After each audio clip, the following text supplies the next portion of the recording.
Today is Holy Tuesday, and I'm reading in Psalm 22, 6 through 11 today.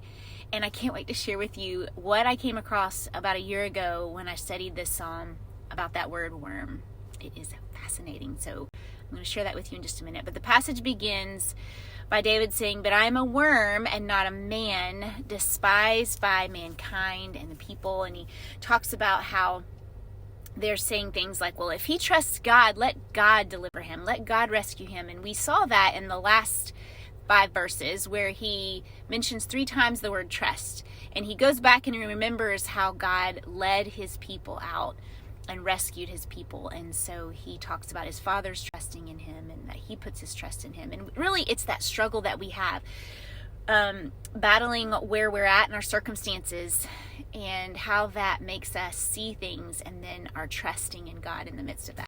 And we see him again in the next section go back to that yet you brought me forth from my mother's womb, he says, and you made me trust in you. And so we see that word trust again. And we feel that tension with the wrestling, and I feel that in my own life, just wrestling with my circumstances and what I know to be true about God and what I'm feeling and all those things. And he's recognizing that you made me trust in you from birth. From my mother's womb, you had my days ordained. And then he says, but trouble is near, and there is none to help. And so he is wrestling. So if we think on Jesus's life and remember the Garden of Gethsemane where he wrestled with the circumstances and the burden that was placed on him, but he willingly went to the cross. It says that for the joy that was set before him, he endured the cross, despising the shame, and he's seated at the right hand of the throne of God. So we see this picture in the psalm of Jesus' suffering. And so when we get back to that word worm, guys, this is so cool, and how God uses creation to paint a picture of the gospel for us. So when I first studied this I think it was about a year ago, I came across this word worm, and I thought it was strange. I was like, well, he could just be saying I'm nothing, I'm a worm and not a man. But the word typically used for worm in scripture is a maggot, like an everyday maggot. But this word in this verse is totally different. It is a specific type of worm. Okay, so this worm, the scientific word for this worm is Coccus ilicis. So Google it, but it is a crimson worm or a scarlet worm. And actually they used these worms, they used the substance that came out of these worms for dyeing fabric red. Okay, so here you have this worm, and when they're ready to have offspring, they will attach themselves to a piece of wood, like a tree or a post, and they are so attached, they are so committed that in order for them to come off of it, you would rip the worm apart.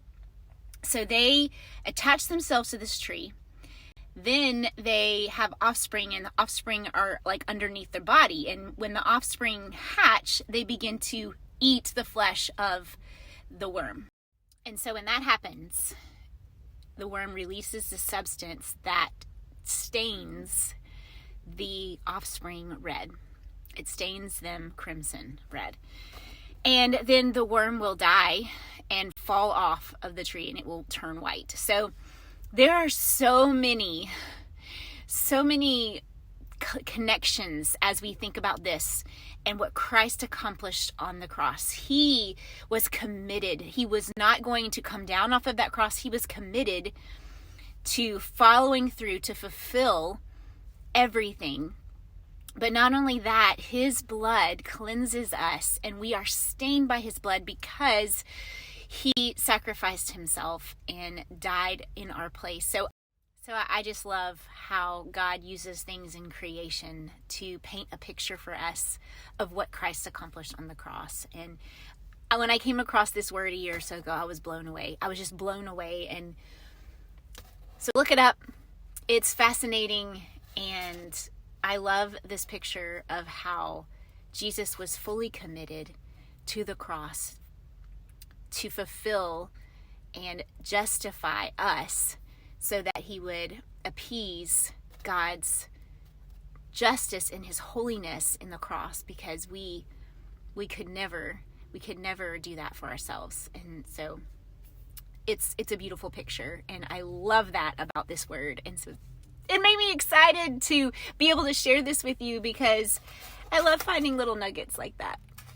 So I love how God uses things in creation to illustrate what Christ accomplished on the cross. And when I came across this a year ago, I was blown away. So Google it, look it up, learn from this that Christ was committed. He was committed to the cross. He was committed to the will of the Father for us, because we couldn't do it on our own. We couldn't rescue ourselves. We needed him to give his life for us, to appease the wrath of God for us, so that we could be justified, so that we could be clean and washed by his blood that is poured out for us. So it's just a beautiful picture, and I love coming across things, little nuggets like this.